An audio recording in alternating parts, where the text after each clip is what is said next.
할렐루야 찬양, 우리 히엘 찬양팀 하나님 앞에 참 감사를 드립니다.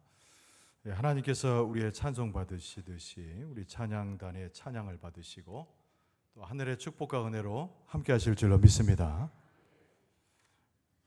오늘은 마태복음 5장 38절 이하의 말씀으로 너희 아버지의 온전하심과 같이라는 제목으로 은혜를 나누고자 합니다. 한번 따라서 할까요? 너희 아버지의 온전하심과 같이 너희도 온전하라. 이스라엘 사람들이 아끼는 책 탈무드란 책이 있죠. 그 속에 노인과 전갈이라는 짤막한 이야기가 나옵니다. 한 노인이 아주 경건한 노인이 있었어요. 매일마다 말씀을 묵상하고 하나님의 은혜를 그리워하는 그런 삶을 살았던 사람이 이 노인이었습니다. 어느 날 아침이 됐는데 평상시와 똑같이 아침에 묵상을 하고 시냇가에 나가게 되었습니다.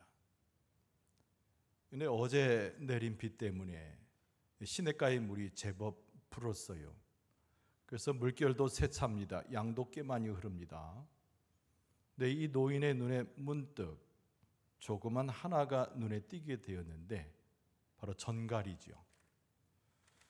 전갈이 이 시냇물에 휩쓸려 가지고 가장자리에서 애써서 밖으로 나오려고 하지만은 역부족인지라 막 헤매고 있는 모습이 노인의 눈에 띄게 되었습니다.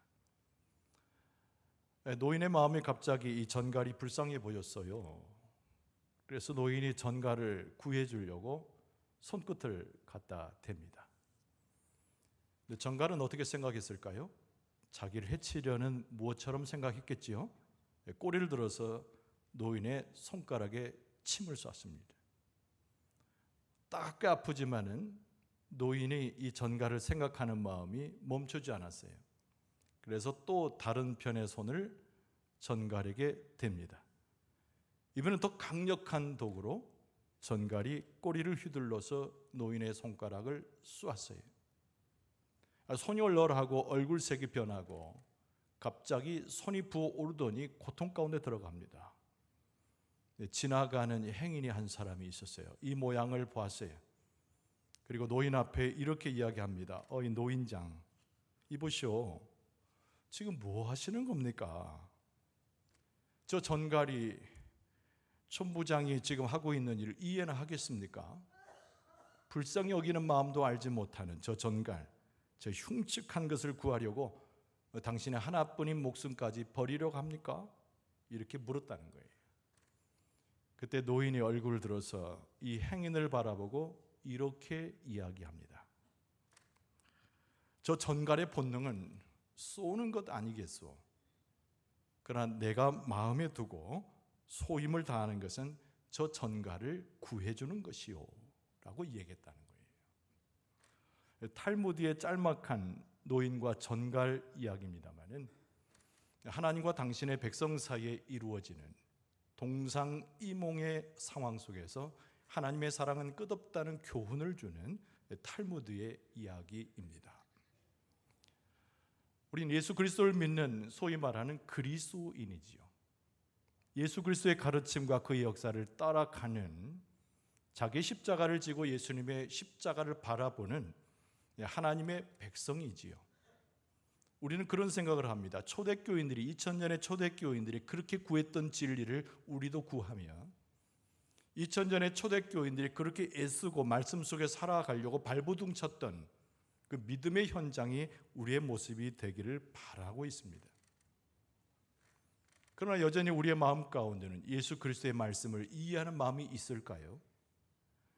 우리의 생각과 우리의 판단이 예수님의 그것을 따라갈 수 있을까요? 오늘 본문의 말씀은 산상보훈이라고 알려지는 예수님께서 제자들과 여러 사람들에게 이른 천국 복음의 이야기입니다. 사람의 생각과 다르고 판단과 다르고 사람의 수준과 다른 굉장히 높은 하늘의 도덕 생명의 윤리, 예수 그리스도의 말씀이 여기에 기록되고 있습니다. 우리는 예수 그리스도를 쫓는다고 하면서도, 예수 그리스도의 진리 앞에 와 있다고 하면서도 우리는 여전히 무직 가운데 있는 우리의 모습을 보여주고, 그러나 우리들을 사랑하셔서 천국의 비밀을 일러주는 예수님의 모습이 사뭇 대조적으로 나타나는 본문이 마태복음 5장에서 7장까지의 산상보훈의 이야기입니다. 예수님께서 여러 가지로 교훈하신 것 중에 우리의 마음에 남는 것은 어떤 것입니까? 살인하지 말라, 십계명을 언급했을 때 사람들은 그런 생각을 해요. 그렇지, 나는 살인하지 않아. 나는 그 계명을 지키고 있어. 그러나 예수님께서 말씀하셨습니다. 그 마음 가운데 미움을 품고 다른 사람에 대해서 화를 가지고 있는 자는 바로 이 계명에서 지날 수 없음을 말씀하셨어요.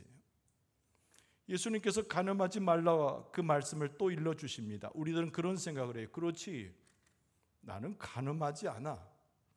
그러나 예수님께서 말씀하셔서 여인을 보고 음욕을 품는 그 자체가 간음하는 것이라고 말씀하셨어요. 우리의 수준과 다릅니다. 우리의 판단과 다르고 진리를 새기는 모습이 사뭇 다른 예수님의 진리의 말씀과 우리의 모습은 대조적으로 나타난다는 거예요. 그러나 여러분, 우리는 여기서 기억할 것은 아까 언급한 대로 우리는 그리스도인입니다. 하나님의 선택된 백성입니다. 그래서 하나님의 말씀, 그리스도의 말씀을 새겨듣고 그 말씀을 따라서 우리는 행해야 되는 의무와 우리의 삶의 소임을 생각해 볼 수 있습니다. 오늘 이 본문의 말씀에 나오는 우리는 불가능할 것 같은 예수님의 이 말씀을 다시 한번 묵상하면서 참된 그리스도인의 길을 모색하는 것은 지혜로운 하나님의 백성의 모습일 것입니다. 축복의 말씀을 드릴게요. 여러분, 우리의 판단, 우리의 생각, 내가 행할 수 없다는 무지 속에서 빠져나와서 예수 그리스도께서 가르친 진리를 따라서 하나님의 백성으로 올곧은 길을 걸어가므로 하나님의 축복을 받는 여러분과 저의 모습이 될 수 있기를 바랍니다. 오늘 본문의 말씀에 예수님께서 던져주시는 말씀의 첫 번째는 원수로 갚지 말라, 이 말씀을 선포하신 거예요. 원수로 갚지 말라는 거예요. 두 가지 의미로 상대를 설정했습니다. 악한 자 그리고 원수된 자입니다. 오늘 이 본문의 말씀을 잘 새겨서 봐야 돼요. 여러분, 그런데 예수님께서 하신 말씀이 악한 자들을 제발 대적하지 말라는 거예요. 유대 지도자들은 그렇게 가르쳤다고 예수님이 상기시킵니다. 38절에 보면은 또 눈은 눈으로, 이는 이로 갚으라, 그렇게 너희들에게 이야기하였지만, 이렇게 너희들이 들었지만, 이렇게 예수님께서 말씀하시는 거예요. 눈은 눈으로, 이는 이로. 유대의 지도자들이 이스라엘 백성에 가르쳤던 모세의 율법에 근거한 교훈의 이야기였습니다. 사람들이 이 이야기를 들었을 때 어떤 생각을 했을까요? 다른 이가 나를 괴롭히면 나도 똑같이 그 사람에게 갚아주는 것이 성경의 진리이다. 다른 사람이 나를 해하면 나도 똑같이 그 사람에게 되갚아주는 복수를 행하는 것은 성경적 근거가 있다, 이렇게 말합니다. 그것을 정의라고 착각하는 것이죠. 그것이 하나님이 허락하는 공의라고 착각하는 거예요. 그러나 예수님께서 말씀하시기를 너희들을 가르치는 자들이, 과거의 율법을 오해한 자들이 눈은 눈으로, 이는 이로라고 말을 했지만, 이렇게 예수님께서 말씀하고 계셔요. 율법을 일러주신 하나님의 말씀의 본연의 뜻이 그것이 아니라고 하는 것을 예수님께서 상기시키고 가르쳐 주시는 말씀입니다. 여러분, 이 말씀을 우리는 잘 기억해야 돼요. 이는 이로, 눈은 눈으로. 여러분, 이것은 율법인 것은 분명하지만 예수님께서 이것을 해석해 주는 말씀을 잘 기억해야 된다는 거예요. 이것은 사람과 사람 간의 관계의 이야기가 아닙니다. 법정에 서서 하나님의 공의를 선포해야 할 판관자, 판사가 이 룰에 적합하게 행해야 된다는 것을 먼저 가르쳐주는 배경을 가지고 있어요. 재판하는 사람이, 재판을 움직이는 사람이 개인적 긍휼과 자비를 품을 수 있나요? 행하였던 대로 갚고 형벌을 내리는 것이 재판관의 의무입니다. 그런데 오늘 본문의 말씀을 더 깊이 보세요. 대적하는 자들은 도대체 누구일까라고 하는 거죠. 성경에서 말씀하고 있는 이 대적하는 자는 도대체 누구인가? 여러분, 사람이 아닙니다. 이런 마태복음 본문 다른 본문에 보면은 이 악한 자, 악으로 행하는 영에 대해서 말씀하고 있어요. 어두움을 우리 가운데 허락하는 사탄의 영을 말씀합니다. 마태복음 6장 23절 하반절에 보면은 그러므로 내게 있는 빛이 어두우면 그 어둠이 얼마나 더하겠느냐라고 말씀하고 있어요. 사람에게 있을 수 없는 우리의 삶 자체를 어둡게 하고 우리의 삶 자체를 고통스럽게 하고 우리의 삶 자체를 죄라 몰아넣는 악한 영을 지칭하고 있는 것이죠. 여러분, 대적하는 자는 또 성경에는 뭐라고 말합니까? 나쁜 열매만을 맺게 하는 영을 이야기하는 거죠. 마태복음 7장 17절에 이와 같이 못된 나무가 나쁜 열매를 맺나니 그랬습니다. 사람이 아니에요. 나쁜 나무를 애초에 심는 자입니다. 나쁜 나무를 무성케 하여 나쁜 열매를 거두어 우리의 삶 자체를 먹고 마심에 사망에 이르게 하는 영을 이야기하는 것입니다. 여러분, 악독이 마음에 가득한 영을 이야기합니다. 마태복음 12장 34절에 독사의 자식들아 너희는 악하니 마음에 가득한 것을 입으로 말함이니라. 바리새인을 지칭하는 것이 아니라 그 마음에 들어와 있는 사탄의 영, 악한 영을 이야기합니다. 여러분, 어둠이 밀려올 때, 우리의 삶에 고난이 밀려올 때, 우리의 삶이 진리에서 끊어지게 하는 환경이 다가올 때 우리는 그것을 대적할 이유가 없습니다. 무엇입니까? 하늘의 재판장이신 하나님께서 우리를 보호하고 계시기 때문인 줄로 믿습니다. 하나님이 심판하시고 하나님께서 응징하시고 하나님께서 악한 세력을 이겨주심으로 우리는 그들을 직접 대할 이유가 없어요. 그래서 예수님께서 우리에게 말씀합니다. 다가와서 달라고 하거든 내어주라. 빼앗으려고 하면은 양보해라. 내 모든 것을 내어주라. 그리고 하나님 앞에 모든 것을 맡기기를 원하는 예수님의 말씀을 선포하죠. 오늘 본문의 말씀 39절에 보면은 나는 너에게 이르노니 악한 자를 도무지 대적하지 말라. 누구든지 내 오른뺨을 치거든 왼편도 돌려대며 또 너를 고발하여 속옷을 가지고자 하는 자에게 겉옷까지 가지게 하며 또 누구든지 너로 억지로 오리를 가게 하거든 그 사람과 심리를 동행하고 내게 구하는 자에게 주며 내게 꾸고자 하는 자에게 거절하지 말라. 다 버리라는 거예요. 양보하라는 거예요. 같이 가주자는 거예요. 그런데 이 악한 세력이 사탄의 영이 우리를 건드릴 때 우리가 하나님과 끊어지지 않는다면, 하나님께 기도할 수 있다면, 악한 세력에 대해서 싸우시는 하나님을 인정하게 되면 오리가 아니라 심리를 갈 때도 하나님께서 우리를 도와주시고 겉옷까지 빼앗길 때도 하나님께서 오히려 공급하여 주시고 우리가 무너지고 왼편 오른편 뺨을 맞을 때는 그 모욕을 하나님께서 씻어주셔서 영원하게 하셔서 축복을 더하여 주시는 줄로 믿습니다. 악한 영이 다가올 때 대적하지 말라는 거예요. 하나님의 역사를 신뢰하라는 겁니다. 여러분, 우리 공동체가 무너져가는 것을 누가 책임집니까? 이 나라 이 백성이 저 수렁에 빠져가는 것을 누가 구합니까? 이 세계 가운데 전쟁의 소식이 들리고 기근의 소식이 들려고 무너져가고 무고한 생명이 죽어갈 때 그 모든 것을 누가 책임지십니까? 우리가 기도하여 하나님과 끊어지지 않는다면 하나님께서 도우시고 하나님께서 악한 영을 색출하시고 하나님께서 재판하셔서 그의 공의 가운데 친히 물리쳐 주실 줄로 믿습니다. 선포하는 거예요. 가정에 선포하세요. 공동체에 선포하는 거예요. 세상을 향하여 선포하는 거예요. 예수님께서 말씀하시기를 대적하지 말고 다 내어주어라.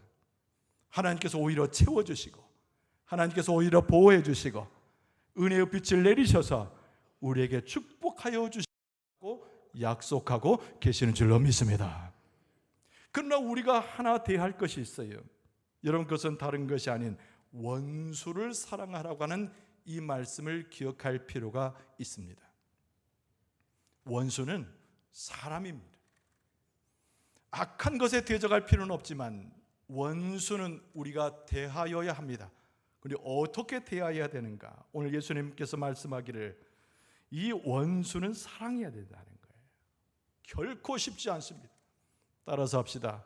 우리 앞에 놓인 원수를 사랑해야 합니다.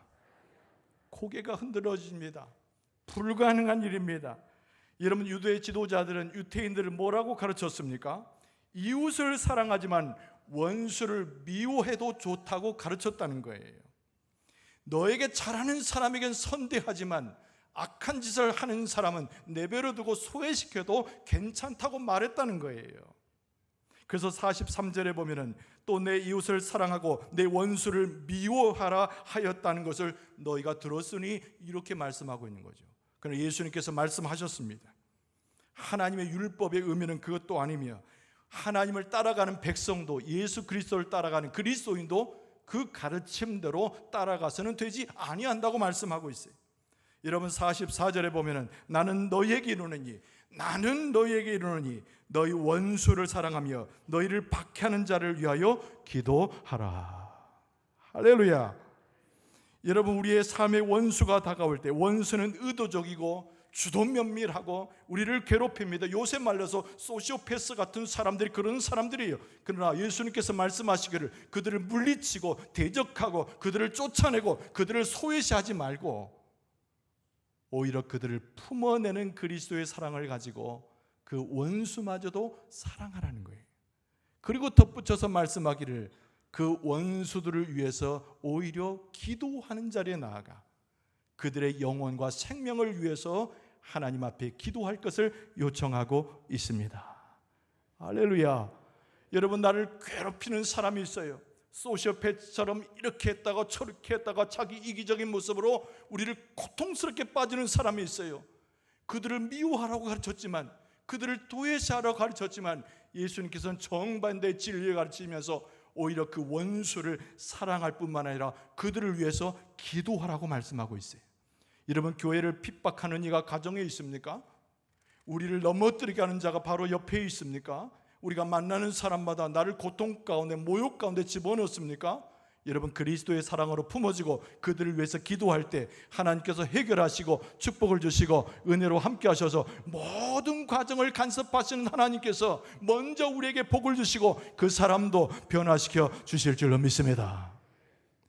이 예수 그리스도의 진리의 말씀, 이 산상보훈의 말씀은 아무도 예상할 수 없는 하늘의 복음이란 말이에요. 그 누구도 상식적으로 받아들일 수 없는, 행할 수 없다고 말할 수밖에 없는 예수님의 진리의 선포라는 거예요. 그럼에도 불구하고 우리는 그리스도인이기에, 하나님의 백성이기에, 하나님과 잇대어 살아가는 하나님의 자녀들이기에 예수님의 말씀을 들으면서 실천할 수 있어야 됩니다. 축복의 말씀을 드릴게요. 여러분의 주변에 원수 같은 존재가 있을지라도 축복하고 사랑하고 기도하게 되면 변화시켜주는 하나님의 은혜를 경험하게 될 줄로 믿습니다. 오늘 본문의 말씀에 예수님께서 덧붙여서 하신 말씀이 있어요. 이렇게 너희들이 행해야 할, 사랑할 이유가 있다라는 거죠. 사랑할 이유가 있다는 겁니다. 따라서 해봅시다. 사랑할 이유 있습니다. 첫 번째 이유가 무엇입니까? 하나님께서 그렇게 하셨다는 겁니다. 여러분, 여기에서 토를 달 필요가 없어요. 여기에 대해서 의심할 이유가 없습니다. 예수님의 이 말씀을 우리의 심령에 새기는 것이 중요한데, 우리가 그 사랑을 베풀 이유가 있는 첫 번째 이유는 하나님께서 우리에게 그렇게 하셨기 때문이라는 얘기예요. 오늘 본문의 말씀 45절에 보면 이같이 한즉 하늘에 계신 너희 아버지의 아들이 되리니 이는 하나님이 그 해를 악인과 선인에게 비추시며 비를 의로운 자와 불의한 자에게 내려 주심이라. 하늘 아래, 하나님께서 지으신 하늘 아래 이곳에 사는 모든 백성은 주의 백성이든 하나님을 떠나 있는 자건 하나님께서 내리시는 은총의 빛이 있는데 저 태양을 보라는 거죠. 저 해는 하나님의 사랑하는 자녀에게만 주신 것이 아니라 하나님을 대적하여 떠난 자들에게도 그 햇빛을 비추시며 하나님께 감사하는 자뿐만 아니라 감사치 않아 인간의 모멸감과 인간의 어리석음을 있는 자들에게도 동일한 비추는 것이 하나님께서 이 하늘 아래에 주신 태양의 은혜라는 거예요. 이런 비라고 하는 것도 마찬가지입니다. 농작물이 잘 되고 추수가 이루어지고 수확을 갖기 위해서 하나님 당신의 백성을 위해서도 비를 흡족히 내리시지만은 세상에 있는 자들에게도 하나님께서 이 비를 풍성하게 허락해 주시는 줄로 믿습니다. 이 자연을 통해서 하나님께서 은혜를 베푸시지 않느냐. 그러니까 너희들이 서로 사랑하고 원수까지 사랑하는 이 모습은 하나님께서 우리에게 그렇게 보여주시고 그렇게 행하셨기 때문에 우리는 하나님의 자녀이기에, 하나님의 사랑하는 백성이기에, 그리스도를 따르는 자들이기 때문에 우리도 골고루 모든 일을 사랑할 수 있어야 된다는 거예요. 여러분, 어린아이와 어른에 이르기까지 내가 친한 사람이든 그렇지 않은 사람이건, 믿음의 경지에 들어온 사람이건 그렇지 않은 사람이건, 내 마음을 불편하게 하거나 편하게 하는 사람이나 아무 상관없이 하나님께서 그렇게 행하신 것처럼 하나님의 은혜와 사랑으로 돌보고 선언하고 베풀어 드릴 줄로 믿습니다. 할렐루야. 그렇게 하는 자에게 하나님의 축복 주신 건 당연한 거예요. 여러분, 우리는 무엇으로 하나님 앞에 부름받았는가? 두 번째 이유입니다. 이것이 두 번째 이유예요. 우리는 하나님 앞에 부름을 받은 존재인데, 여러분, 부름을 받았다고 하는 것은 이미 세상 사람이 아니라는 거예요. 세상에 철저한 사람들이 이야기하는 길로 행하는 자가 아니라는 겁니다. 세상에서 가르쳐주는 대로 행하는 자가 아니라는 겁니다. 변화된 사람이 하나님이 일러주신 대로, 하나님의 진리를 주신 대로 하나님 보여주는 생명의 길로 걸어가는 사람, 이게 부르심을 받은 사람이에요. 여러분과 저는 하나님의 부르심을 받고 변화된 모습으로 주 안에서 삶을 살아가는 하나님의 백성들인 줄로 믿습니다. 그래서 46절 말씀에 보면은 세상에 있는 자들과 하나님께 부름받은 자를 딱 대조적으로 예수님이 말씀하십니다. 너희가 너희를 사랑하는 자를 사랑하면 도대체 무슨 상이 있으리요? 세리도 이같이 아니하느냐. 47절에 또 너희가 너희 형제에게만 무난하면 남보다 더한 것이 무엇이냐? 이방인들도 이같이 아니하느냐. 세상은 원수를 미워합니다. 세상은 자비가 없고, 세상은 사랑이 식어지고 사망길로 달리는 영혼들입니다. 그러나 우리는 하나님께 부름받아서 변화되고 하나님의 은혜 가운데 내 삶의 자리가 변화됐을 때 우리는 축복으로 함께하며 우리가 사랑할 수 없는 자도, 우리가 용납할 수 없는 일도, 모든 삶에 있어서도 우리가 예수님께서 그러셨던 것처럼, 하나님이 그러셨던 것처럼 베풀고 감싸주게 될 줄로 믿습니다. 이런 모든 것을 포용하는 것의 상징이 무엇일까요? 가만히 생각해 보면 어머니의 사랑이, 하나님의 사랑을 가장 근접하게 닮은 사랑이 어머니의 사랑이에요.